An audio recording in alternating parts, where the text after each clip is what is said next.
Now we need to apply the d value for equation 1 or equation 2. Here I am taking equation 1. A plus 10d is equal to 78. A plus 10 into 7 is equal to 78. 38. A plus 10 sevens are 70 is equal to 38. A is equal to, if it takes minus plus 70 for that side, we will get the answer minus 70. Minus 70 plus 38.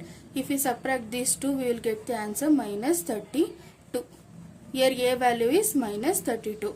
Here D value is 7. By substituting these two values, we need to find out the A31st term. So here A31 is equal to A plus 31 minus 1 into D. Here A is minus 32 plus 31 minus 1, 30 into 7. Minus 32 plus, if we multiply these two, we will get the answer 210. A31 is equal to minus 17 plus 178. This is the value for A31.